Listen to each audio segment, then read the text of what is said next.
What is going on, everyone? Welcome back to Zero Access Footy, episode number 13. I am once again joined by my co-host, Mr. Behm Gaddy, otherwise known as the Premiership Quarter. Okay, I appreciate you for coming in again. Thank you for going that in that direction, not in the other direction. Yeah, I know. I actually did a normal intro for once.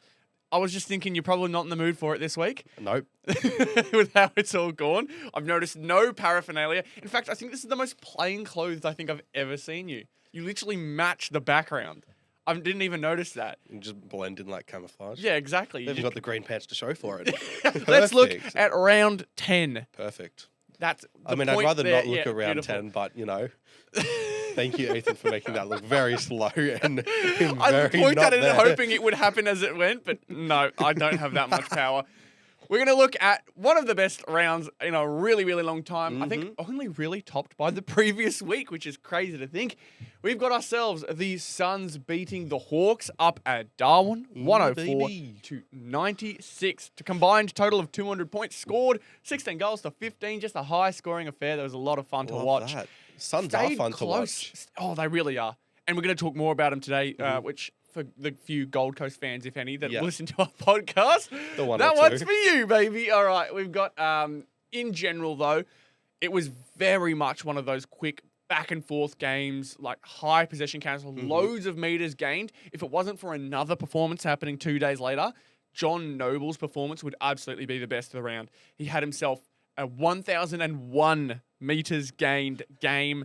I think he finished with 36 disposals and had himself just an all-round impactful game, I believe, off the wing. So he just got himself really, really involved on that side of the ball. He's had a very good year. He's averaging 26 touches. I think we should talk about Gold Coast later. Yeah. Because it's a topic for later. So we'll try to keep it more Hawthorn-based. We both did tip Gold Coast, by the way. I had them by 21. You had them by 6. Oh. So you had a really good tip on that one.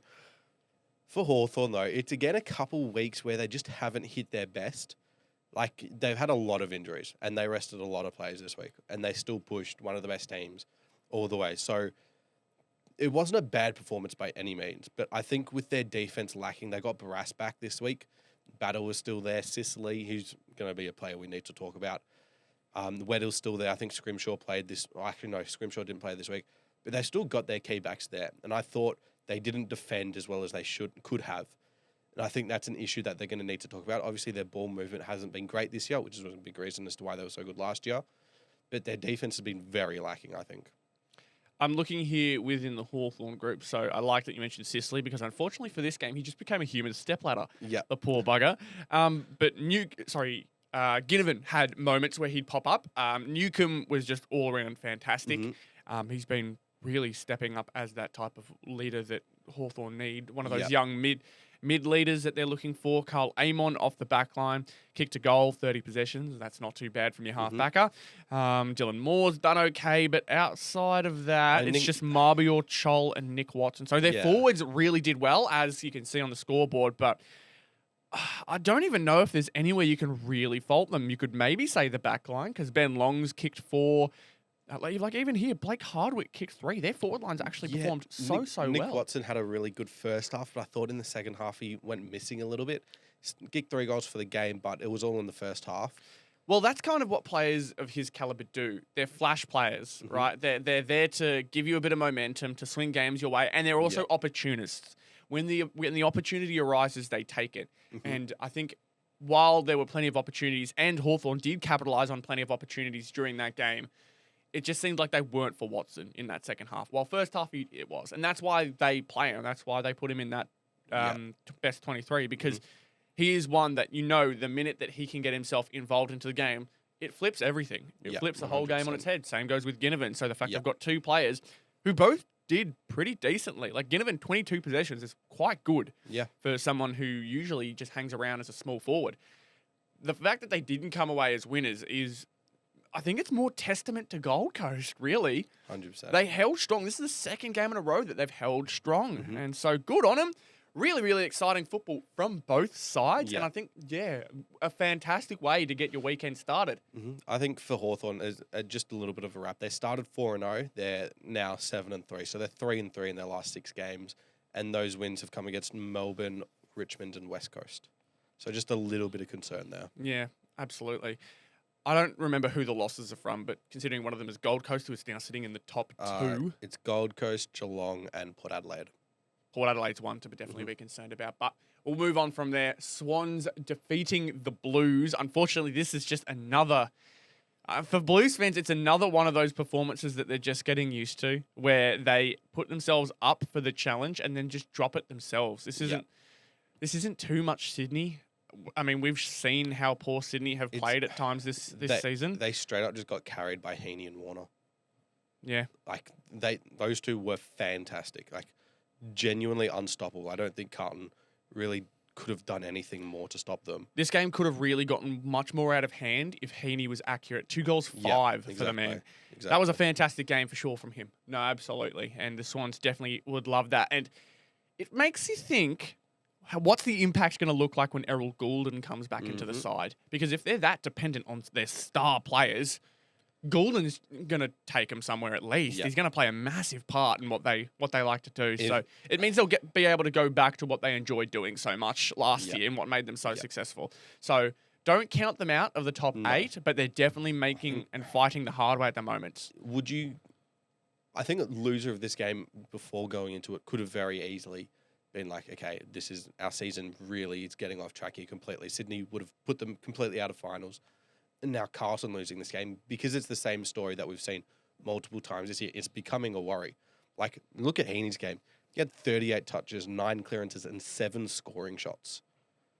Surely the one player you go out and stop is Isaac Heaney. And they've got the personnel to do it. Exactly. Like, look at Chad Warner. He had 30 touches and 2 goals. That's insane numbers. That is literally 3 Brownlow votes each, especially because Chad's one of those... he's the Hayden Young type where he may not get the most disposals every single game or look to be in those top 3 disposal getters, but every time he gets it, he's pushing the ball forward. It's impact. Exactly. It's impactful play. And so when he's getting 30 of those touches, it's a big problem. Yeah. But I feel like there's just a lot of nothing to come from this game, which is unfortunate to say, because Macca kicked 2, Charlie Curnow kicked 3. We used to talk about them as the best duo and the best forward in the league based off of those two, but they don't feel, despite how well they played individually, it just doesn't feel like enough, which is crazy. This team's got talent everywhere, and it just feels like they've all middled out. You look at their goal scorers, right? It's been a big issue how they score, right? 3 goals from Colonel, as you mentioned, 2 goals from Macca. Got 2 goals from Cripps, who was pretty much splitting his time mid-forward. I think he played more mid this week. Which I really like the forward idea. I really do. Walsh had a goal and 19 touches, so a down game from him over what we've seen over the last few weeks. A goal from Corey Durden, who's been probably their best small forward this year. But Lewis Young playing full-time full forward, basically. Barely touched it. Will White, small forward, had 6 touches, didn't get on the scoreboard. Jesse Motlop, playing as a half-forward midfielder, has 7 touches and didn't get anywhere near the scoreboard. Like, I was watching this game with Carlton fans at their place. The amount of slander he got from them, crazy, right? But it's not the fact that he's warranted, it's the fact that his performances just haven't been good enough. He simply is meant to be that player. He's 23 now. He's not young, right? He's 22, I think, turning this year. He should be breaking games or starting to show flashes. Breaking games minimum. A bit far. Flashes, I think, is better. He's not showing anything. And so when you trade away Matt Owies in the hope that this guy does something, you are so disappointed that he hasn't. And I think Carlton fans are showing that.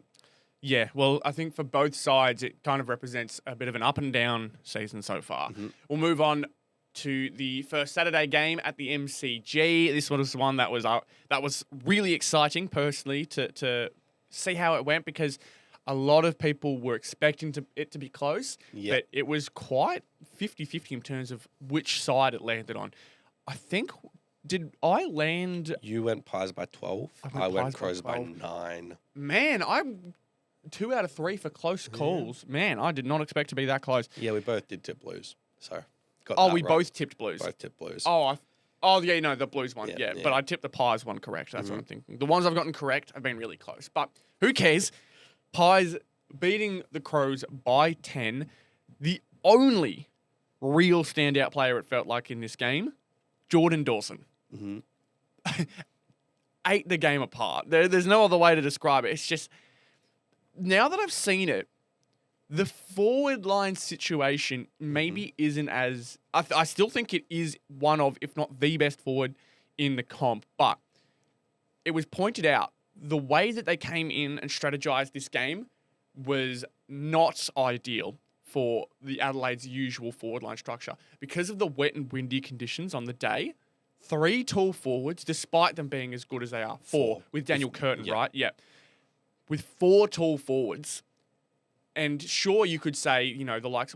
Keys was playing, was he not? Keys was playing, Rochelle was playing, Rankin was playing. So you'd think with those small guys, I mean, probably outside of Rankin, because he's been getting a lot more midfield time. Neil Keys Bullen's fits straight in. Peatling's been playing half forward. The problem is with 4 tall forwards, you were watching them all struggle to play any type of scramble ball. If the ball was spiked to the ground, the likes of Quaynor, the likes of even Ned Long, he's starting to more and more become like a staple of this team. Yeah. Not his, you know, statistically highest game, but his pressure was incredible. And he really fits this Collingwood side well because he's one of those rough and tough guys that contrasts the really silky smooth players that are Nick Dacos, Josh Dacos, Scott Pendlebury. I wouldn't put Steele Sidebottom in there, but he's a bit of both. Crisp's in there. Ned Long is like the perfect complement to those guys, and he's playing his role so well this year. Yeah. We look outside of that, though. Rankin had himself a good game again. The midfield minutes he's getting, he's really taking advantage of, but it does directly hurt them. And I think my eyes look almost directly at Rochelle at the moment. He is not performing to where we thought he could be, and it could be a rough start. It could be the fact that they don't really need to look for him when entering inside 50. And on wet and slippery conditions, right, he is best accounted and best to deal with conditions as they played in. He's a magic player. He's a moments player. Exactly, but he's not going to make it happen every single time. Yeah. And this is definitely one of those games. Shout out Jake Saligo, though. 2 goals for him. Yeah. So he played that role quite well. But the only thing you're seeing here is Fogarty with 4 goals, Rochelle with a goal and 14 touches. So you could say that he played his role well, but I think in games like that, I'd love to see a bit more. Make it multiple goals because, again, those conditions are suited for you. Saligo's able to do it, and I think Rochelle is more than capable of doing so and putting more scoreboard impact on it. I think if you look at statistically their key forwards, right, just the main 3, Fogarty carried them this week, right? He had 4 goals. Walker had 1. And Thilthorpe didn't get on the scoreboard at all. Yeah, so you could put some blame on them. But again, conditions, it's more the coaching side of things for that one. Why did the selection team decide to go with that many talls for a game where talls weren't going to dominate as much as they would in cleaner and drier conditions? Yeah, exactly. It's something they wanted to go with. And you could potentially look at using Curtin either a bit more midfield time because he has that upside, or even more on the outside on a wing or off of half back because they've got those options, right? If someone like Wayne Miller isn't getting his game going, he's very easily a player that can use his athleticism and use his skills to be able to put some drive and get that inset game going. Because I think it's too difficult with 4 talls in wet conditions when you're not allowing your smalls to get involved, right? Neil Bullen didn't have his best game. Rochelle didn't have his best game. You look at who were the others. Saligo was hitting the scoreboard as a midfielder. Zach Taylor was playing a bit of a tagging role, which is what he's been doing. Peatling had 22 touches but wasn't getting on the scoreboard, which he has been doing this year. Neil Bullen had 9 touches this week. That's not what you brought him in for. No. He's that connecting piece. And in the game where it's wet conditions, you need them more involved than 9 touches. Absolutely. So I think a couple of them more experienced, like Ben Keys, this was his worst game of the year, had 7 touches and no scoreboard impact. You want him there in wet conditions. That's where he thrives. So it was a bit disappointing on some of their experienced players in a game where they should have won. Yep. You look at no Darcy Moore, Thilthorpe needs to take that game by the scruff of the neck.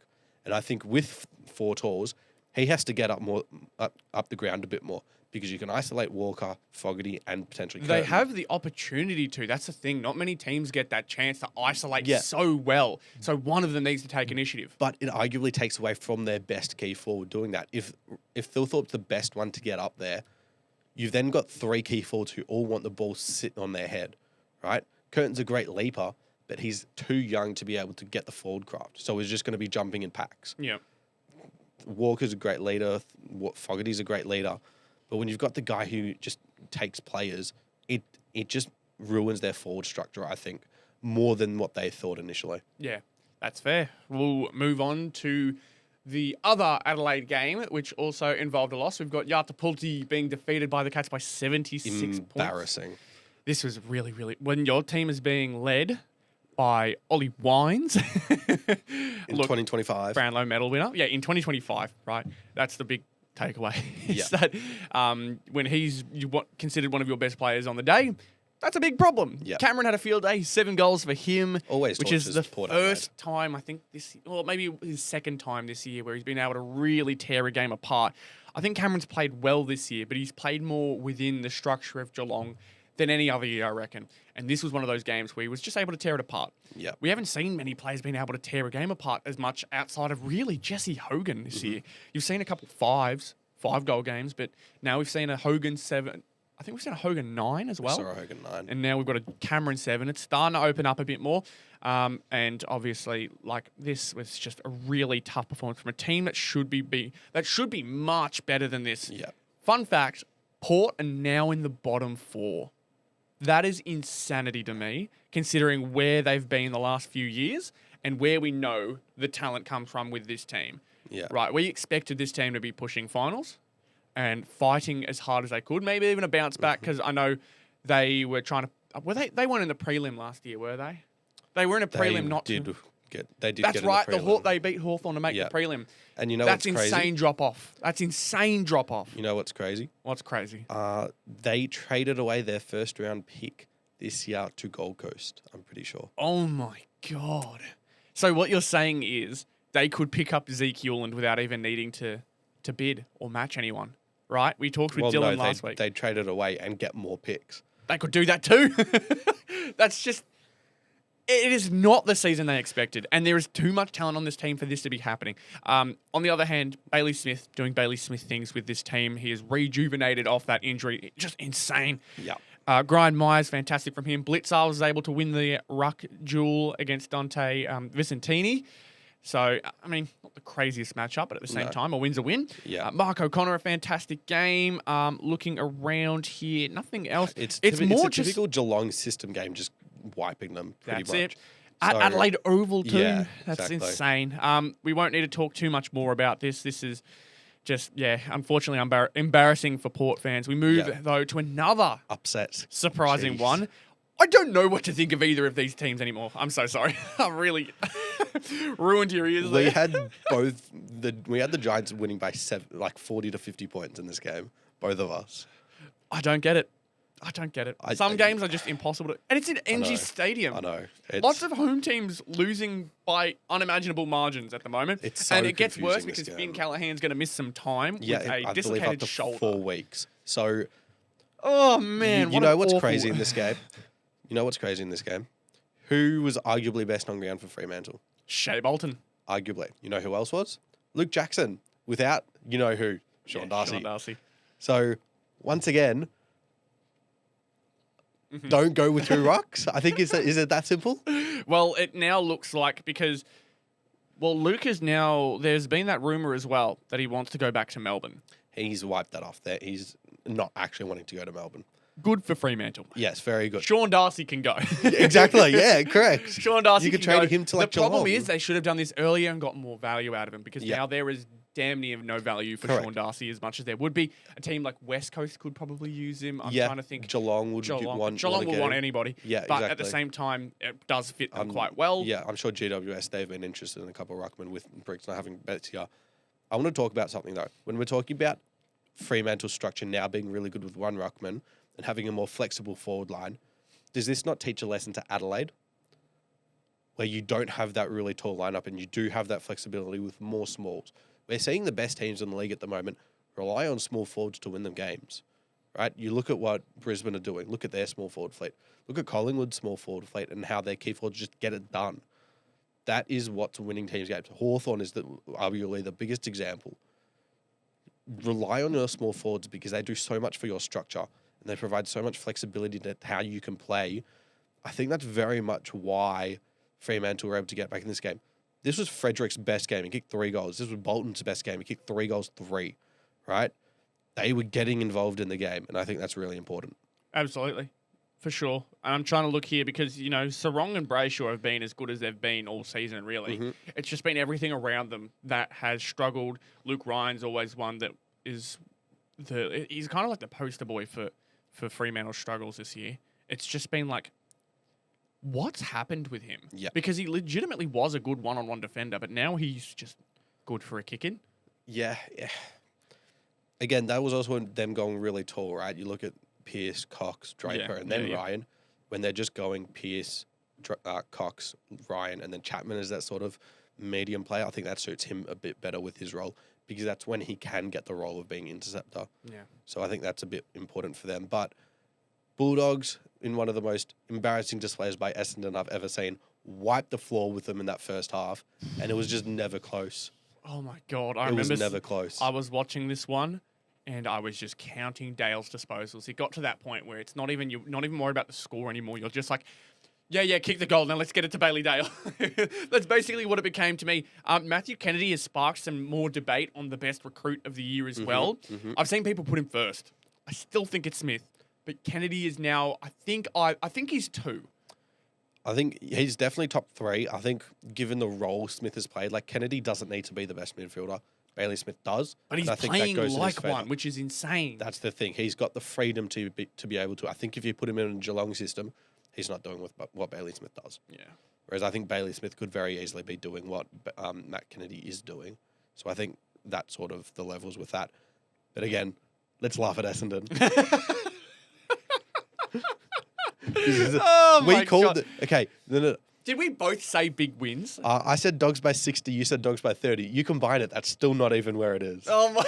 Oh, man. Oh, dude. This is seriously embarrassing. We both called it. Fucking rebuild Essendon. You guys need to understand, you guys just don't have the talent to be good enough. It's as simple as that. You could be doing like a half Richmond thing, right? Because Richmond looking to get 2 and 3. You have Melbourne's pick. So that's obviously a positive. Imagine getting 2 really good players from a draft that looks to have a fair bit of talent, right? There's a fair bit there. The top 6 or whatever it is going to be really good. Imagine having 2 of them. Yep. That would be awesome for Essendon. That would be fantastic for Essendon. It'd be exactly what they need. Were there any other... I mean, Zach Reed is one that you've mentioned before. Oh, we don't care. Let's move straight on. It doesn't matter. It does not matter. But yeah, the only big news out of that, Bailey Dale being the new Bulldogs possessions in a game leader. North Melbourne versus Richmond. Oh, thank God Please for this. Make it short this week. I will make it short. Thank you. The few things I've mentioned from the people I've talked to about this game, it does not matter how we won it. All that matters is that we won it. Yeah. Because if we lost this, it's a win on 2 ways for Richmond. Better pick, and they walk away with 4 points. Yep. We at least got our win, right? Nothing really changed for Richmond. I would not be worried about Richmond in this situation. They've still got themselves set up. They still have 2 and 3 at this point. But we needed this. We needed to learn how to get like a win because it is a mental, it's a cultural thing now with this club where they do not know what to do in winning situations. When they are favourites and expected to win, they play down. But when that burden isn't on them, they're world beaters, right? Brisbane, look, it was fantastic in the moment because no one expected it. But we're starting to see, especially with their game that we'll talk about in a sec, that it's not as incredible as we may have thought it was. But at the same time, those are just little examples of playing up to competition when there's no expectation.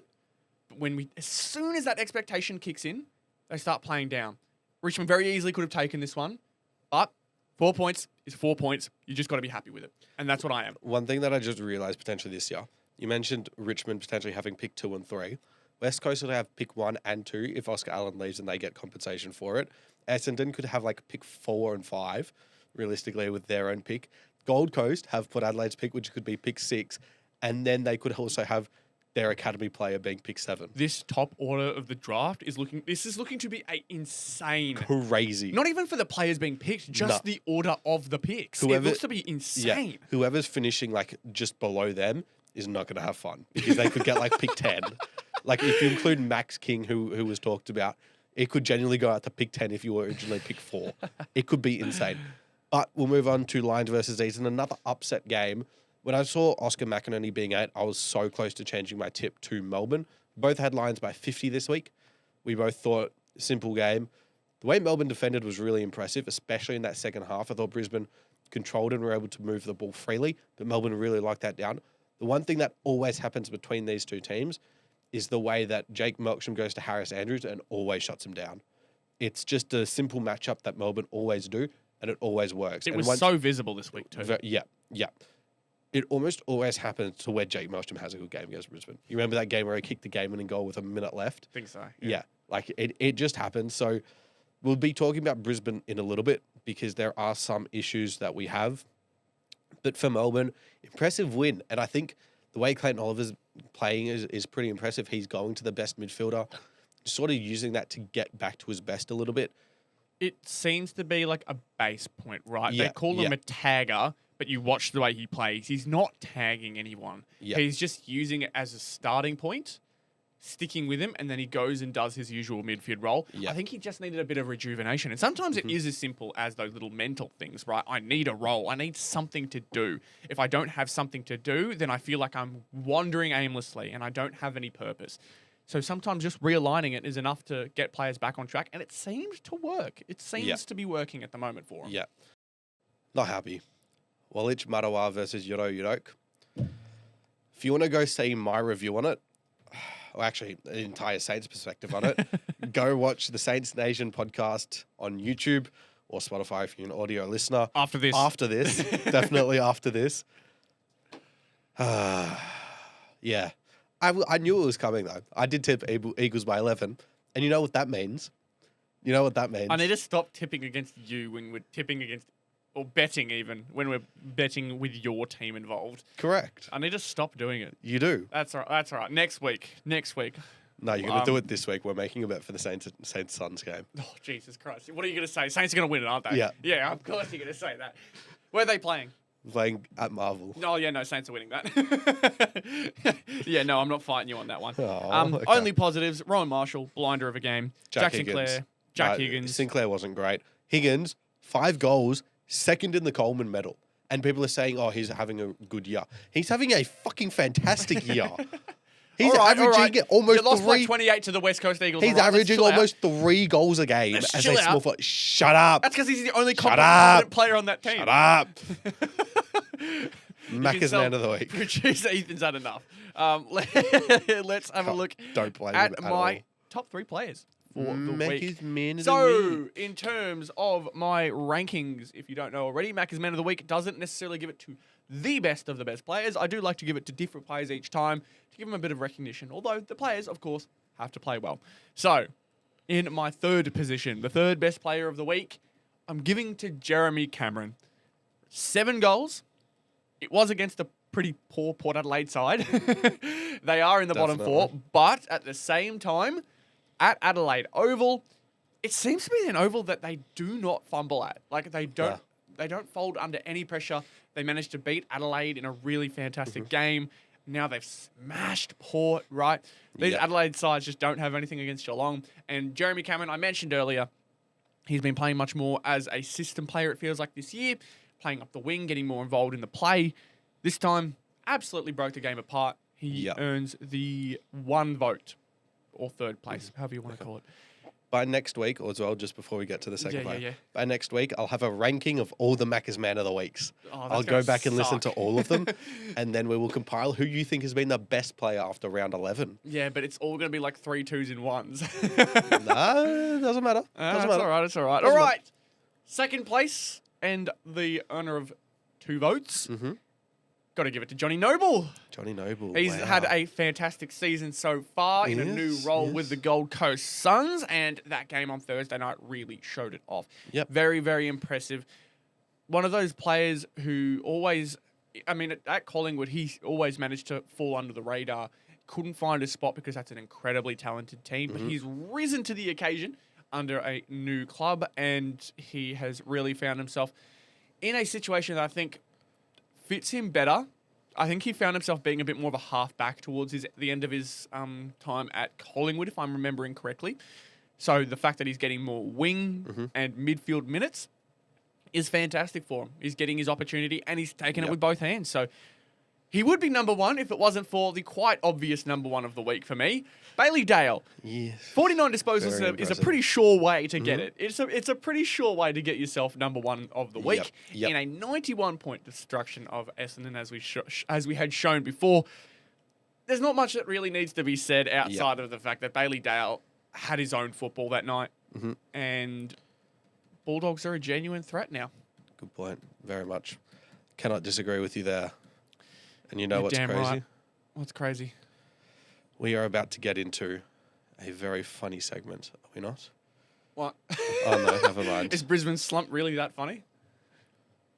Anyways, I that was my misread man of something the completely week. different, though. That was Macca's man of the week. Bailey Dale, congratulations. You win absolutely nothing. You get a crisp high five from me next time I see you, if I ever see you. We'll see how that turns out. But nonetheless, we're going to move on. It was mentioned that we'd get onto this a bit later on.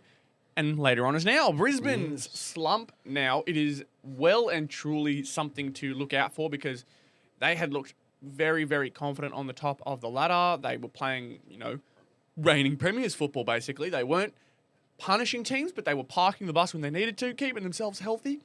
And now there's starting to be a few, bumps in the road. Yep. In terms of Brisbane's recent two games, of course, are North's draw. They drew to North, and then now their loss at home to Nam, which, look, you can kind of count it as the matchup's not going Brisbane's way. You could count it as the fact that players are finally finding form against the teams playing against Brisbane. But one thing that I want to point out majorly, and especially on that second night, was pressure. This team was recording way, way lower pressure rating scores than I think I've seen from any club outside of them so far this year. They were hitting 130s in pressure rating, which is insane. Jesus, the AFL average was 180. Exactly. They had rings run around them, and I think it all mainly starts at the moment within their backline. Being at that North Tassie game, right? Brisbane would do what basically most teams do against North and just run through them transition defense. But in the times that they couldn't get that initial kick out of the 50, it would be stuck in there. And it is a big problem with the backline because it feels like they're losing their structure and they're losing their game plans. And and teams are starting to figure that out.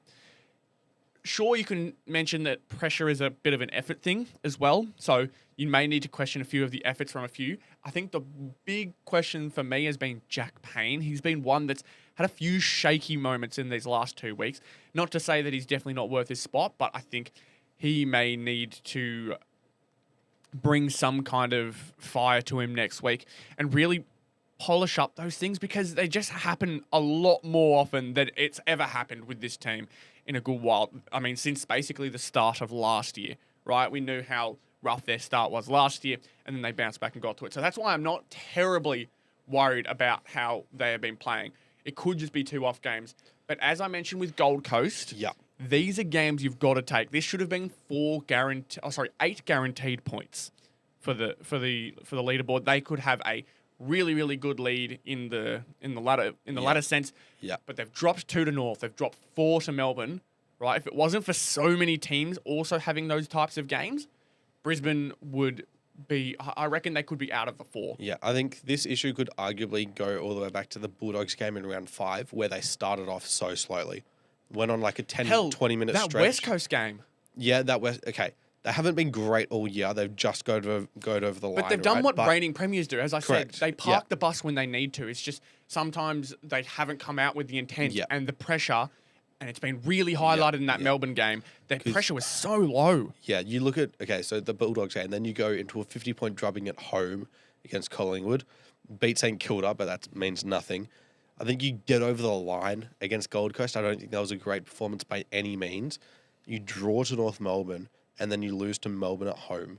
Their home form has been pretty poor this year. Absolutely. I think that's a big concern. It's on par with Sydney's, and Sydney's is, I mean, we've talked about Sydney. They're sitting 12th at the moment. Yep. If it wasn't for the fact that Brisbane have been able to fight back in some of these games that they've been losing, and they haven't been able to, drop complete form against these really solid sides. They're doing what they need to do to keep themselves in the top echelon of the club, of the league, but they realistically should be 6 points in front right now. Yeah, you look at the next 3 out of their 4 next games as well. Hawthorn at the MCG, Essendon up the Gabba. Okay. Yeah. With this Melbourne game, I wouldn't know. Based off of form, I'd like to argue that Brisbane will win that game against Essendon because Essendon's form is poor, but they are going to get a right kick up. Yeah, if they're not ready. So they need to make sure that they are. I think that's going to be a tough game for them, but they should take it. Yeah, Adelaide, not easy at all. Nope. Then you got GWS at the Gabba, which, not too difficult. Depends what GWS comes out that night. But then they've got Geelong at GMHBA Stadium just before the bye. That could be a really scary one. There's just... Again, this shouldn't be the time where... This should be the time where you're looking to hold your lead. Yeah. This shouldn't be the time where you're looking to catch up with the top tier teams now, because there's a very, very good chance that Gold Coast are going to leap above them if they don't win this game against Hawthorn. Yeah. Hawthorn as well will leap above them, right? That's the problem with drawing with a team, because now your season is no longer defined by percentage. Your season is defined by how many wins and losses you've got. The percentage, throw it out, because that's what draws do. And that's why I still love the draw, honestly, because it creates a whole new thing now for a team. You can't go, all right, we've got to kick this many points and to make finals and, percentage-wise. This is as simple as it gets. Win or go home now for Brisbane. And they have put themselves, with these last two, in a really scary spot. I have faith that they'll be able to pick off one of those teams we talked about, right, as one of those scary ones. They could beat Hawthorn. They absolutely could. And they could also beat, Geelong. Maybe a tough one at GMHBA, but they're more than capable of doing it. The problem is, with these types of games, you start to question how deep are the holes here. Obviously, missing Joe Danaher, my tip of Eric Hipwood being third in the Coleman is so far off now, it's insane. But laughable. But I trolled you for it back then too. Darcy Gardner, 4 goals, right? They're finding people here and there that do step up, but they're just stepping up to fill one hole while creating another hole elsewhere. Yeah. And so I think it all comes down to pressure. They need to play a game that almost shortens the ground, because they very much are a team that preys on long ball, movement of the ball quickly, and making the most of the length of the ground. I think they need to maybe take a few steps back, say, all right, how do we really tighten this game up? Give ourselves an opportunity to find dead ball scenarios and really increase this pressure. I really feel like this team, I hate to say an effort thing, but it's just other teams with much less talent are working harder than them. I think it's the only way I can really put it. I don't know how else to describe it. It's for a team that has so much talent, they're definitely underperforming. I think that's a good way. And there is obviously going to be that little bit of fatigue after a long season last year. They're going to have their bye in round 15, so they're probably getting towards the end of that. Like, it's just probably overloading them a little bit. But guess what? We're going to get onto the segment now. Yeah, they're not as bad as someone else. Mr. G. I'm so glad we're using this one. Oh, God. This is from Behm Fatty. But Thanks Basil hasn't appeared in quite a while. It's been quite a while since we've seen the Thanks Basil segment appear. Of course, it is still always open for people to, I guess, bring their hot takes and their feelings regarding their team's play. It's always open for it. What have we got, Mr. G? Let's hear what we've got, Mr. M. That sucked. Oh, thanks, Basil. Yes, it's me. Hello, everyone. Listen, it's tough being a Saints fan. It really is. But I wouldn't want to ever be an Essendon fan. That's the first thing I'll say. That's point A. Point B. What the fuck is wrong with my team? Like, seriously, I do a Saints podcast. Oh, shut up. How am I meant to survive off of this type of football for the rest of my life? What Is this just going to be torture upon months and months and years upon more torture? It is almost 60 years and nothing has changed. I am about to do a race, to be honest. I'm very, very close to doing a race. What does that mean? Crash out. I just want to see the kids, man. And again, that's also, yeah. But I just want to see the fucking kids play, man. What, can we please do that? Please? I shouldn't have reacted the way I did to that. Just came out of nowhere, that one. So if you couldn't tell, that was our beautiful co-host. I'm assuming this was right after the game? Or was this... No, this was on the way to uni yesterday. Oh, yeah. This was after a bit of time, bit of thinking. My team sucks. Yep, very much so. I'm not happy. But if you do want to see me properly crash out, go watch the Saints Nation podcast, as I mentioned before, after you click away from this one. Yes, make sure you're listening to all of this, all right? We were going to talk more about St Kilda, but I think we'll leave it there. Let's go on to a more positive note, because this is one that you had called from the beginning of the season. Gold Coast's fantastic form and fantastic play. This team is different to the Gold Coast we've always known. I'm doing a classic Kane cause. Whatever bad prediction I made, doesn't matter. One good prediction, I'm set. This is what I need to be remembered by. Forget Port Adelaide in the top 4. Forget Geelong missing that. Forget Geelong missing the 8. Gold Coast are making it. Oh, God, I didn't realise you put Port in the top 4. I'm pretty sure I did. Embarrassing. I'm pretty sure I did. You meant to say bottom, right? You meant to say bottom 4. Yeah, let's go with that. Yeah. Yeah, I'll believe you on that one. But the main question now is, what type of contender are they? I think it is fairly safe to say they are finals bound. Oh, 100% finals bound. With the way they're playing and the strength of their schedule too. They've got one of the easiest schedules for the AFL this season. And while, sure, it may help them make finals or get a better position, right, they've still got to win those games.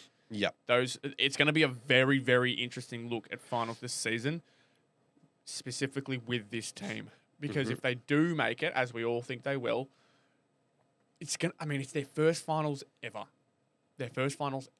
Yep. There's not going to be much experience on that team. While we can say, they've got the likes of John Noble, who's played a couple of games in the finals. He wasn't playing in the grand final, was he? No, he was unfortunately the one that got dropped just before the grand final. So that was one of the unfortunate stories. But yeah. Noble's had his climb. Noble's had his fight with finals. But a lot of players here and there who have never even thought about it when playing for this club are now starting to think, we're fighting for top 4 here. If they finish first, that'll be insane. I don't think we go that far, but top 4 is now the thinking for this team. And I can't believe we're saying that. Finally, this team needed this season, because I don't know where they would go after this season if they didn't have this type of season. So, what is your thinking? Do you think they are finals ready? Do you think they are making the top 4? Do you think they'll drop to top 8? The bare minimum for now is you cannot finish below 6th. You either make top 4 or you get a home final. They cannot be worse. Otherwise, I think it's a disappointing end to the season. Yes. Right? When you look at the draw they've got, they're 3rd with a game in hand. So they could very easily be 1st right now. It's against Essendon 2, their game in hand. This week is a must-win against St Kilda. There should be no world where they drop this game. Every team has been prone to it, though. That's the issue. At Marvel. They've done it already this year to Richmond. Mm-hmm. I think the best thing to look at is the way they're playing, right? Their midfield, fantastic form. They've got a great ruckman. They've got the talent to where someone like Took Miller, who'd be a starting player in every other team's midfield, except maybe 2, he's now being able to play half forward, switching with Bailey Humphrey, basically. And it's allowed Bailey Humphrey to get involved in the game. And he's such a damaging player to the point where it's hard as a small forward to get involved. But when he's in the midfield, he's able to, and that translates to his forward craft being even more. They have such a fantastic midfield rotation. Correct. It's now balanced really well. You look at the likes of Ben Ainsworth in there. Malcolm Roses can play as a small forward, right? Not Caleb Graham. What's the number 26? I can't remember his name. Something Graham. Like their quartet of youngsters at the moment is fantastic. Well. Jake Rogers just got injured. Yeah. He also got injured in the Bulldogs game. But what they're doing... Ben Long's having some pretty good games for him too. They're finding things, yeah. They've had the players, in terms of their structure, the key players. You look at Collins, Andrew, Witt, Rowell, Anderson, King. They've all been really good over the last 3 years. But now the outside players, your Ben Longs, your Will Powers, they've started to get the John Nobles, right? They're all finding form. And that's what's allowing them to be so good. And that's something they've never had before. The only negative I've found about Gold Coast this year has been Will Powell. It has felt at times that he's actually regressed a little bit or he's stagnated. He's probably the only one that I see make semi-regular mistakes. An occasional kick that doesn't go to the player they need to.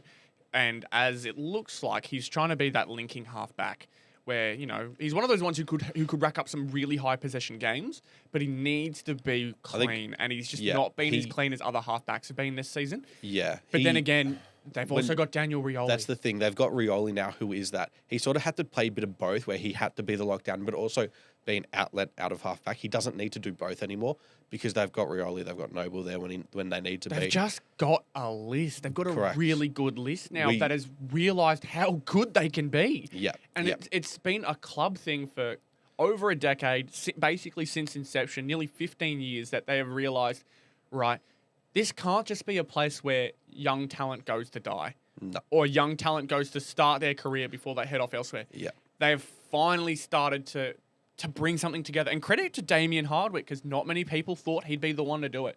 They always knew eventually that he'd want to go back into coaching. Gold Coast was his destination for a bit. And now it looks like he's finally got them to realise it. Yep. Because we remember the quotes that he would bring up of, I've basically got my Richmond Premiership side. Mm-hmm. I've got 80% of that. I think was what he said. And now we're starting to see maybe he did. Maybe he did. This team is really good. And I'm going to say this team will finish in the top 4. I think they're going to see maybe I'll rephrase that. They're going to make the second week of finals at the minimum, right? Because then that means they could still finish outside top 4, but they win their first week. I think it's really important how their first week turns out because that'll shape. I think if they finish top 4 and lose, very, very likely they could find, with just the lack of experience and first time being there, they could very easily find themselves being a straight sets team. So it's going to be really interesting how they attack that final series. I'm super excited. Top 4 contenders, yes. Finals contenders, bare minimum. Premiership contenders, I wouldn't go there yet. I wouldn't call them premiership go there contenders, yet. but there have been people who say they are. Yeah. I cannot get past the fact that this is their first finals in existence. Yeah. They'll need to prove us wrong. Yeah. They'll need to prove us wrong. Correct. Let's move on. We've got Behmmy. a bit of a... Well, it's a bit of a... It's a shortened section. Yes. It's a shortened section. I'll go quickly over the 2 incidents. Justin McInerney got a 1-week suspension for a hit on Jack Silvani. It was graded as... Give me 1 second. I've got it here. It's graded as careless, medium impact, and high contact. I think this is fair enough. He went after Silvani made a play on the ball. Silvani's head was down. He chose to bump. Didn't get a lot of contact, but it's enough to the point where he did had to get tested for an HIA. Mm-hmm. And I think that's a fair enough 1-week suspension. And then the other one, also Sydney player, was Joel Amardi, who got a 3-week suspension for his hit on Jordan Boyd, I believe it was. I've heard about this one, but I haven't seen the footage. I will need to look at it quickly. But keep talking about it because so his suspension is careless, severe impact, and high contact. Probably agree with this one as well. I think the fact that severe impact and high contact only gets you 3 weeks, again, is an issue. I'm going to be talking about this in a future video that I make, but it's just another issue on top of the issue of the AFL's head decision makers not being in good form at the moment. Yeah. And there's been a lot of news about it. A lot of news and a lot of feedback, I think, is the biggest thing. There was stuff with the Rioli situation where clubs were withholding information from the AFL, where clubs were not talking about the incidents that had happened previously with Willie Rioli. Then I am of the belief that they're doing this because they have a lack of faith and a lack of confidence in the decision-making in the AFL at the moment. You look at what happened recently with the umpires and the Lockie Schultz concussion, right? There was a whole topic about them not stopping the game when they probably should have. And then Laura Kane comes out and saying, I spoke to the umpires after the game and they were telling me based off of their recollection that they didn't even see the play.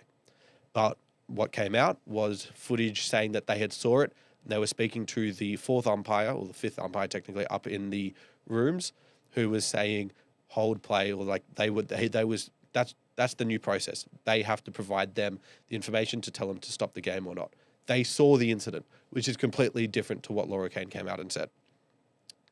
Unfortunately, Laura Kane obviously had to make a statement about that. Don't have it up in front of me, but it was basically, we got it wrong.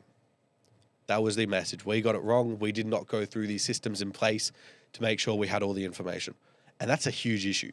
If you are making a media response, if you are releasing a PR statement saying that this is what has happened, this is what we've done, and you are wrong, you have basically screwed yourself over. You have put yourself in a situation where only negative flack can come back at you. And the media is just going to take it up and go with it. Because you should be the one controlling the situation.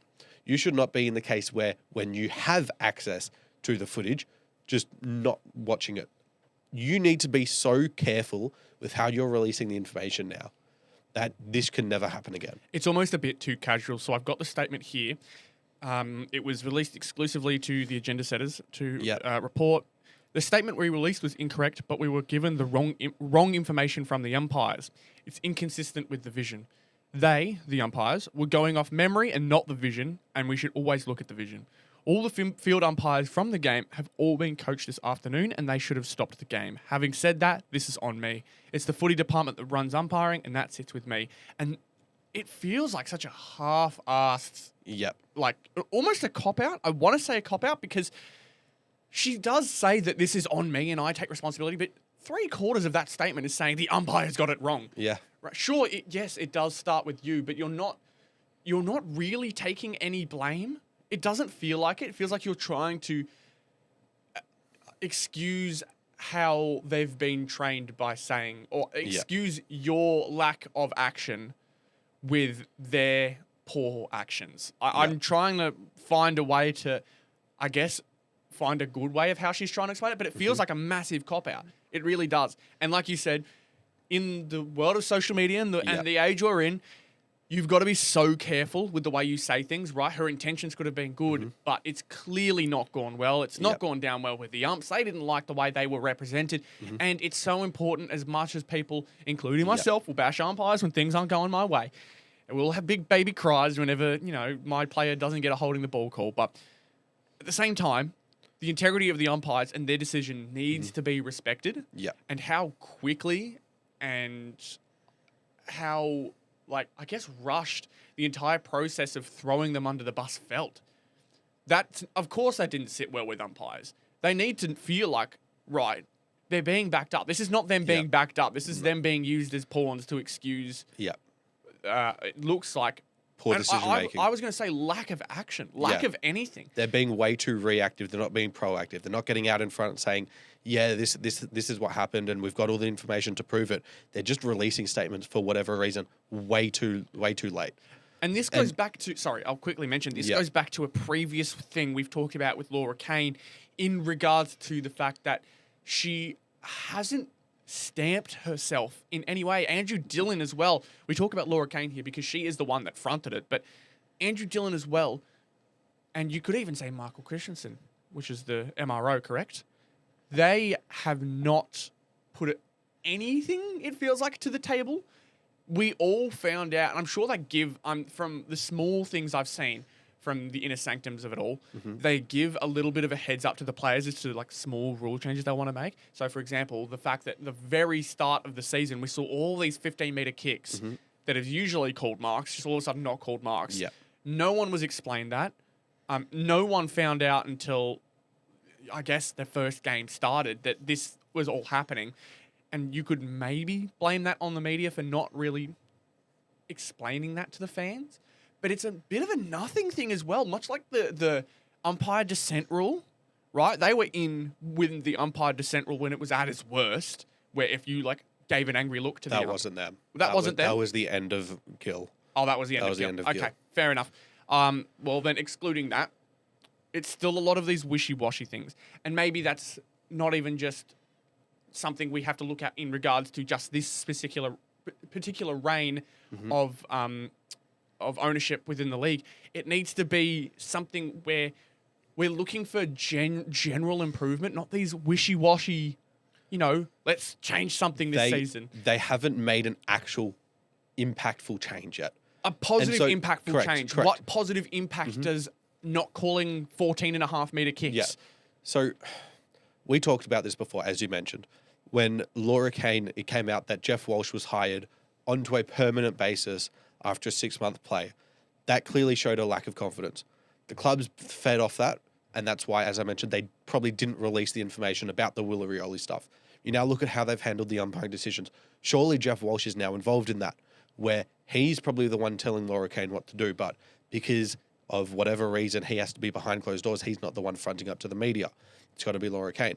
You now look at the stuff with the MRO and how they've handled that. What happened in the preseason, and now the random change that saw someone get punished for 3 weeks suspension when no one had been punished for that, for the push in the back in a marking contest. There's just no consistency. There's a lack of decision making, and there's poor decision making. It's all culminated into this, and I think the fact that they just haven't been good enough is the problem. That's it. They just haven't been good enough. It's almost as if they have become just as reactive as media. Yeah. Which is a problem when you're looking to expand the vision, right? I think what we'll end up finding as the years go by is that this reign will be known for bringing in Tasmania. Yeah. So that's what this, I guess, leadership group of Andrew Dillon and Laura Kane is going to be known for. Yeah. It's Tasmania. I'm reading an article right now. They said the top people at the AFL have never been under this much pressure, basically, other than the Essendon drug saga and the Hawthorn racism saga. And we don't have a huge issue like that at the moment, and they are under this much pressure. It just shows that maybe they're People not good want enough. vision. People want vision. And even the Tasmania stuff is not guaranteed. They want a new stadium. They want a new stadium for Tasmania because the ones that they've got currently, UTAS is the big one. That one, it's not enough, it feels like, for a new club. You could maybe argue that GWS is working with NG, and NG's got, I think, 25,000. I'm not 100% sure, but they want a bigger stadium. They want a bigger stadium down there, and that's another problem that just creates this uncertainty, and it feels like the AFL at the moment is going week by week, and I really feel like that is not helping anyone's, I guess, confidence. It's probably where most of the complaints are coming about. They don't know what's happening next. They don't feel confident knowing, okay, this is they've got this big, awesome plan in mind, right? You could say Tassie, but how big and awesome is Tassie going to be? We'll find out. Yeah. Well, we just sprayed the AFL head jobs. I don't think I'm getting a job at the MRO anymore. I think that's pretty simple. They've watched Behmy's Tribunal tasks. Surely they know how in-depth you are with that stuff. Yeah, they watched Behmy's Tribunal tasks. Well done, yeah. Well done, Michael Christensen. Yes, thank you very much. Doing your research. I like it. I wish he was. That would be helpful for us. We could change it to one access footy. Jeez. All right, we've got Geelong versus the Dogs. This is going to be our headline matchup for the... One particular reason. Oh, There's of one course. particular reason. Oh, of course. Yeah, so Bailey Smith. It's going to be a huge headline this week.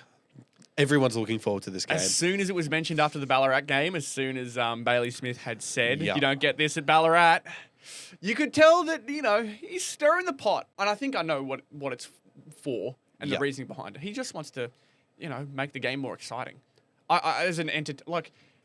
Any type of professional sport also has a bit of entertainment 100%. personality and You business need to it as well. So I think that's it. all Bailey's doing. And I think the Dogs are playing up to it too. But this is going to be a fiery game, as any 100%. team does. They want to get the edge over each other. Bailey will absolutely do so, and so will the Dogs. And that's why this is exciting, because you know that both these teams are going to go at it. It's a GMHBA, so off of that, people will lean the Cats' way, which is completely fine. The Dogs have won games here before. So they do know how to play, and we talked about it quite recently in that I think it was Jimmy Bartell had mentioned that a lot of teams need to find that forward half of the center square and the 50. That's their launching zone. They've right? got to get That's to where 70 the inside metres 50, out. That's where the inside 50 needs to come from, because if they're going from the wing, right, it's too easy to bounce back out. Once you get it deep, it's very, very hard to get it out. And that seems to be the main thing that it comes to with GMHBA. Because the ground is so thin, it's not as large as you'll see others get to. That's how Geelong's able to keep you in, because it's very hard to swing it across. There's not as much room you need to cover. So this team has got a challenge ahead of it. It's going to be great football. It's a perfect Thursday night matchup.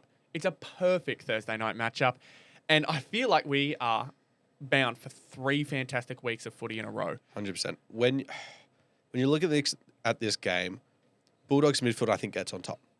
I think the form they're in, you look at the likes of Ed Richards, I think they'll be able to get to that 70-metre arc. Also, quick shout out to Tim English. Been fantastic. He's had some fantastic weeks as of late, and this could be his, should I say, magnum opus, his best game yet. Potentially. I think they'll be able to get to that 70-metre arc. However, Tom Stewart could be back this week. They just got Jack Henry back. I think that'll allow some flexibility that Geelong always want to see. I think they really struggle once they get it to there, though, this week. When you look at what GWS did to them, I think they're now going to... Geelong always work on these things. They can work on that, and they'll be able to find solutions to be able to stop it. I think this is the week they can come out and do that.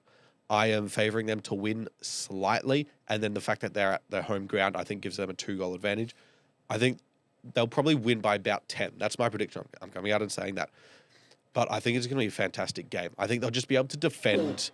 They'll just be able to defend how the Bulldogs will move the ball. And then I think they'll be able to score on stoppage. You look at the form of Jeremy Cameron's in. He looks unstoppable at the moment. I think this could be a week for Shannon Neal as well to really get on top with the way the Bulldogs want to defend. I think they are able to get more return on the way they play. I'm trying to look at it in a matchup perspective as well. I agree in the midfield part. I think they have so many pieces to make their midfield work. Yeah. You look at their core, which is usually Bont, Libba, and Richards. I was going to say Richards, but I wasn't sure if he'd be part of their core. But then you've got their rotating pieces. You've got Sanders, Kennedy, Sanders. You've also got Fraser. You'll have plenty more that we're forgetting, but like there is a beautiful rotation pieces in there. It's just, where do you go outside of that? This is really the game where they could absolutely use a Jamara, a Sam Darcy. This is the game for it. Yeah. Because now they're relying on your favourite player of all time, Aaron Norton. Yeah. If he has a fantastic game, I won't know what to do. I won't know what to think about the AFL anymore. Just nothing makes sense. But matchups-wise, I think their backline is going to cause a lot of issues. A lot of dangers forwards. I wouldn't be surprised if Bont spends more. Dangers out as well. That is something to bring up. He has been playing some pretty good football this year. But I'd imagine Bont spends more time on the forward this week, just purely because he's going to be dangerous. Yep. Even the people around him, like everyone knows how good Bont is and how deadly this man is. Yep. People have said he's getting better with his forward craft. He's still improving. He's still finding aspects to get better at. And his forward craft is one of those things, right? The fact that they found so many young players while he was out to fill in these roles. Sam Davidson is another one that I completely forgot. There's so many roles that while he was gone, they managed to fill and improve and get better. That Bont can now move freely. He can play that dusty role. Yep. In that he dominates the midfield when he's in there, and then his rest is in the forward line, and he's still dangerous down there. That is so scary. Why so many people are calling them contenders and one of the best teams? They are the best team in terms of form right now. Highest percentage in the league, multiple 90-plus wins, beating teams that not many people expected. They're putting them to the sword. Yeah, absolutely. They are leaving no prisoners. So I don't know if they do this with the Cats, but if the Dogs do win, I don't think it's going to be close. I think if the Dogs win, it's going to be 30. So you think I'm going to go Dogs 30. My only problem is matchups wise outside of the midfield. I think with the Bont rotation to the forward, they could get over the line there because they're roaming forwards as well. Riley West has been fantastic as well. James Harms has stepped up when needed to. There's been just great players here and there. But then you move to their back line, right? Bailey Dale is probably the biggest one you can talk about, obviously, because of his recent performance. But Bailey Dale doesn't always play like that. And I'd imagine Geelong aren't going to let him get control of the ball that easy, especially on a ground like this. Yeah. So their backline is really, really going to get tested here. I'm keen to find out how this game turns. Yep. I really am. Yep. Rory Lobb is probably the one that's really going to need to step up this game. Big eyes on Rory Lobb. He's had a fantastic season so far. He has looked really dominant in that backline, but this is his biggest test so far this year. Jezza. Absolutely. If I'm Geelong, I think getting him involved within the midfield could help him. Get him some early touches, get him involved with the play, especially with Dangerfield not playing. I mean, obviously, he doesn't play midfield all that much, Dangerfield, but he's still around the ball and can still get involved. Cameron, I think, is going to need to play that role. Brian Myers will be dangerous as usual. Who else could potentially... I mean, Bailey Smith is going to be the one we all look at, see how he plays. It isn't going to be an interesting midfield battle. So many things to look at this game. Yeah. I am going to stick with Dogs 30 because I think the Dogs are more likely to win, but they don't look like a team that's going to win close. Okay. They know, like you said, they know how to put them to the sword. Yeah. When they get on top of a team, they pile it on. And so, Dogs by 30. I just can't go past the Cats at the moment. I'm going them by 7. Fair. We do have the headliner, though, which is Bombers versus Tigers. Dream time at the G. Because it is dream time at the G. It is dream time at the G. We're out second week. It's just a shame it's such a bad matchup now. I know. It's just a shame. Look, they're always going to be iconic and they're always going to get the dream time at the G. There is no way they are not going to get that with how iconic it's been. But do you see the Bombers bouncing back this week? I'm sorry, I had to do it. I'm going to ignore it. Bombers... Oh, man. Do you? This is the thing. Richmond had a good performance against North Melbourne, but can we see it 2 weeks in a row, which we haven't really seen a lot this year? And then do we see the Bombers really getting back to good form? I'm really tipping Richmond's way. I got no idea. The thing is, the Bombers should come out and play much harder than they did against the Tigers than they did against the Dogs. But Richmond have a way of just fighting. They never let the scoreboard dictate how they see the game and how they play, and that is so remarkable for a team that is so young. Bombers play very uninspired very often, and they're dealing with a fair bit going against them in the sense of injuries as well. It's why I'm leaning Tigers. I don't know how big the margin is going to be. I'll go a random 2 goals. I'll go Richmond by 2 goals. Yeah, we've seen. I don't know how you can have trust in Essendon at the moment. That's the thing. The problem is, I still have ways of thinking Essendon could win this one because they're going to be like, all right, we just cannot put up that effort again. However, I also think there's a chance they just pull out a 63-65 win in the most ugly football you'll ever watch. Absolutely. As they've done against these level teams. That's the issue. I can 100% see that happening. Yeah, this could be very ugly. But I'm going Tigers by 22. I can't tip Essendon after what we saw on the weekend. I just can't. I wouldn't count them out. I know a lot of people won't be. But I still am thinking Tigers because they just, no matter what, they seem to be coming out with that same type of aggression. Yeah. It's just the skill level. Yeah. Blues versus GWS at Marvel Stadium. Interesting game. Very interesting. Two teams coming off a loss. Yeah, 2 disappointing games. At Marvel, I can't remember. GWS, I don't think are fantastic at Marvel. I don't think they've been anything crazy. Blues, on the other hand, we know how the Blues have been. Yeah. Their form has been interesting. Their talent's going to need to play really well. I think they've been okay at Marvel games this year. I think I'm going to go Blues. I think I'm swinging Blues way. I'm going to go by 15 points. Purely because they seem to have a back and forth situation going this year. Against Sydney, that was their back.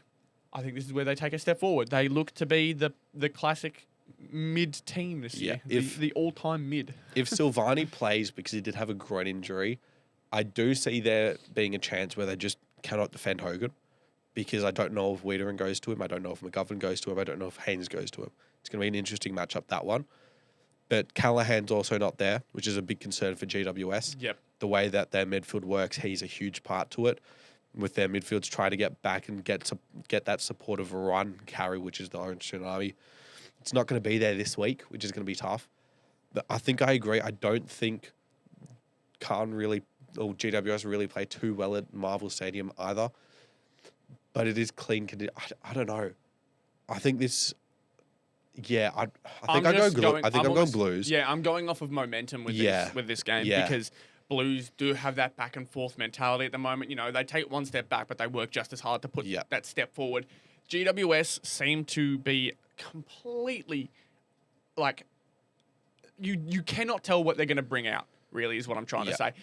You don't know how they're going to play. And I think with just based off of that, Blues have the talent to be able to do it too. Yeah. GWS with some injuries out. Obviously, Hogan is going to be one that they need to work on, but Wiedering is a fantastic matchup for that. De Koning should also be back this week, which is a huge part as Fantastic DeCarn's for Blues success. too. So I think Blues take this one. Yeah, 15 points for me. I'm going by 9. It's a weird game, very weird game. Hawks versus Lions, though. Lions. Now, with recent form, it should be Hawthorn. Yeah. But you can't count out reigning premiers, especially because they're still second. This is, I think, a lot less competitive than we thought it may have been. Yeah. Well, However, this could have been a top 2 clash a couple of weeks ago, even. Yeah, absolutely. These two teams should put on a show. It's at the MCG. This is going to be a fantastic matchup, I reckon. I think it's going to be close. I am going to say the Lions are going to show more heart and more skill, but Hawthorn are going to have much more of a well-rounded game. I think Hawthorn's going to take this one purely out of hope by a goal. Okay. I want it to be close. Yeah. I want it to be really close. We talked about Brisbane's backline, and I think this could be the week they bring in Tom Dodé. I think he's had 3 or 4 weeks in the VFL. I nearly forgot that he was playing. Yeah. So, and when you're talking about that help around Harris Andrews, he is one that can intercept the ball. He is one that can feed off really well of the likes of Payne and the likes of Leicester. And I think with Coleman being back last week, it's going to be a second week in the game for him. Zorko, I think, is going to help this team go. I think it's going to be a statement game for Brisbane. Yep. Where they're just going to come out and say, hey, Hawthorn aren't in the best form at the moment. They've got a couple outs as well. This is a game where we just cannot lose. And I think they end up winning. Not going to go in a really close game, because I don't think it's going to be super close between these two teams. Hawthorn do have the edge as well over Hawthorn recently. And I think that's another reason as to why Brisbane will want to prove themselves. And so I'm going Lions by 25. I just think that their small forwards could really get over the top of a relatively slow Hawthorn backline. Okay, fair enough. Good thinking. And on a wide ground too, it always helps. Yes. North versus Collingwood. Oh. I'm Call just me a happy. madman. Yeah, you're stupid. call me a madman. I'm going Collingwood by 50? 60. 6. You just won. What do you mean? Against the Tigers, man. Oh, well, it's at Marvel. Collingwood don't play well at Marvel. Yeah, but last time we played them at Marvel, I don't want to talk about it. But that's why I have confidence. That's exactly why I have confidence. No, they're going to be complacent. And The they're gonna Braden lose by Maynard 60. Cup. The Braden Maynard Cup. Braden Maynard Cup, that is true. Is Paul Curtis back this week? 3-week suspension. He could be. He did pick up an injury at a training. I think he could be off this week as well. News. That is why I'm happy with Richmond losing to us, because we did our thing. We got our win. I'm going to go back to hating my life. I'm going to go back to the usual sadness I feel with my North Melbourne team. Jeez. So Love that. I'm going Collingwood by 60. Okay, I'm just checking. So if you want to, just need to check North Melbourne's 3 games that he missed. North Melbourne. So it was the Port Adelaide game that he was suspended, if I am correct. 1, 2, 3. He's back this week. Yeah, no, but like I said, he was injured at a training. He Could may still not be come back. back. He could still be back. Yeah, he could be back, but he was injured at training, so it's not guaranteed. Call me a madman. I think you guys win. You're stupid. I'm going Roos by 13. 13. Yeah, after 13. an 80-point lead. Hey, I think the way Collingwood are playing, there's going to be a down week. Yeah, I mean, just maybe. think they've been up for so But long. that's preying on a really, really off chance. Yeah, exactly. You look at how they've played over the last few weeks. Just got over the line against Adelaide. Just got over the line against Fremantle. Didn't beat Geelong. Beat Essendon. Beat Brisbane. Beat Sydney. Beat Carlton. There's a time for a dip week. I think it's this week against a team they probably won't expect to lose to. Yeah, and then if that happens, everyone's going to talk as if like, could the Roos maybe come back and make finals? No, they won't. Yeah, exactly. They won't even get out of the bottom 4. Let's be honest. Hey, good for Richmond. All right, well, Yallop versus Yata Pulti at Optus Stadium in Perth. Oh, man. This is another one where I think last week there was a game we said it could get ugly. Yeah. This is one that could get ugly for Port. In fact, I think it was this game against GWS last week that we said Freo would look really poor and could get absolutely destroyed. Same goes here, but for Port Adelaide this time against Freo. Yep. I don't know what to think. I'm going to say Wyalup because it's a home game for them. They've been playing just better football. Horn Francis, I believe, is also going to spend some time on the sidelines. Up to 4 weeks as well. So that's one to look out for. They won't have Lockie Jones either because he got a really bad hammy Again, injury. that's why I'm saying it could look ugly for Port. And I'm going to go with Fremantle, but I'm not going as big as we thought with last week's step. I'm going to say by 26 points Wyalup win this one because I think they both are playing at a similar level at their best. I think, again, one ruckman, they look so much better. They look more clean. Their small forwards get involved.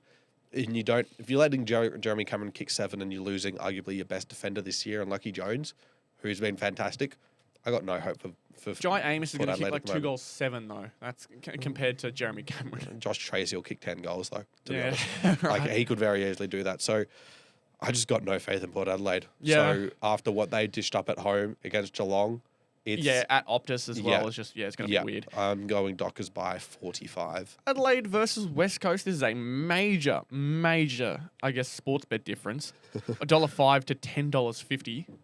Ooh, I'm not putting money on West off Coast. a West Coast win. Do I want to put money on West Coast? No. I'd put money on West Coast. Why not? Crows by 80. No, I'm Oh my joking. God. The Crows, Yeah. look, they're playing fantastic football. They need to make changes. They need to change their team up. They need to see if it works.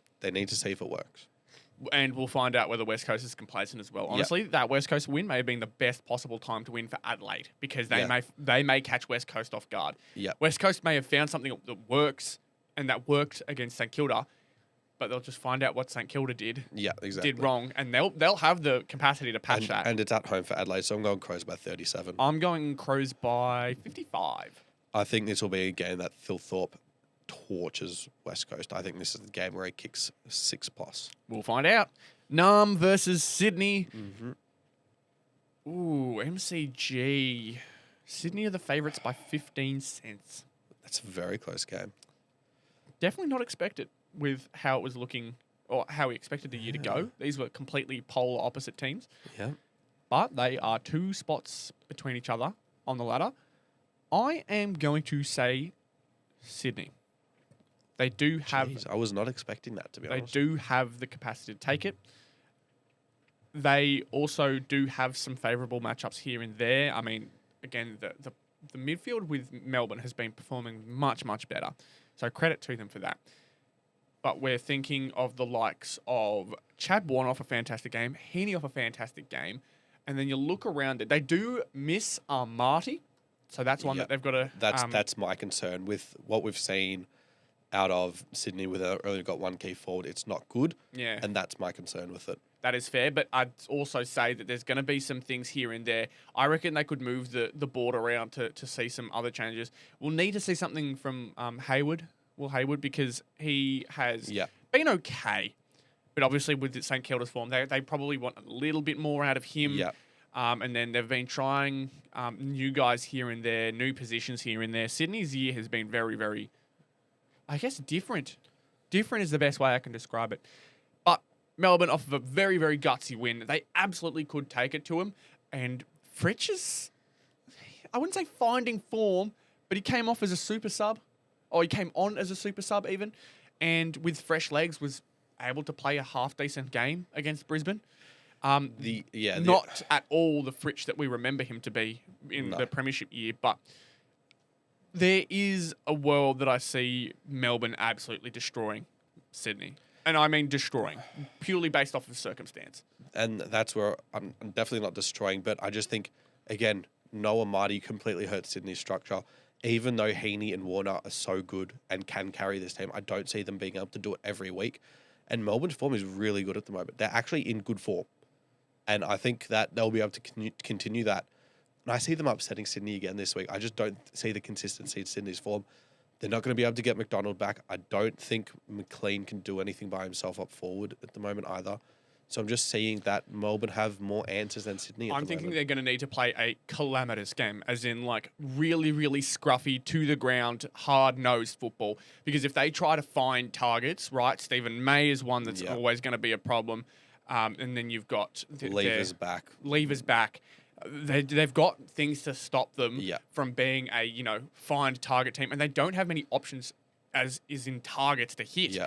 So they're going to need to play a scrappy game, a really scrappy game to get those small forwards and those midfielders involved in kicking goals. I think this could be a really big Blakey game. This is a game where Blakey could find himself kicking some goals off the half-back line. So we'll see how that goes.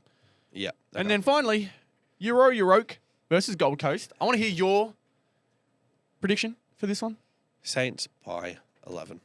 My prediction is Saints by 11. I learned. What can you say? What can you say? Are you being serious? Yep. Okay, I'm tipping my tip to Saints by 19. Aw.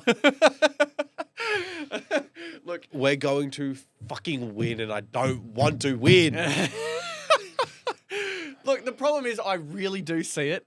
This isn't a part of me is predicting it based off of what you've said, but the Suns have just been meh. I can't get that Richmond loss out of my head at Marvel, and it's just it's not good. After a couple of weeks, it's a big travel week as well for them, going from Darwin down to Melbourne. Yep. They've had a couple of really good weeks where they've had good wins, but again, you've seen times where they were able to show their weaknesses, and I think this week we're able to exploit it. You look at how Ross Lyon coaches after a shit performance. Look what we did against Fremantle. I think that's the exact same thing that's going to happen this week. Absolutely. And I tend to agree with you. Despite all the talent that Gold Coast has and all the hype we gave them before, Nazaya will have 50 disposals. Max King will come back somehow and kick 6.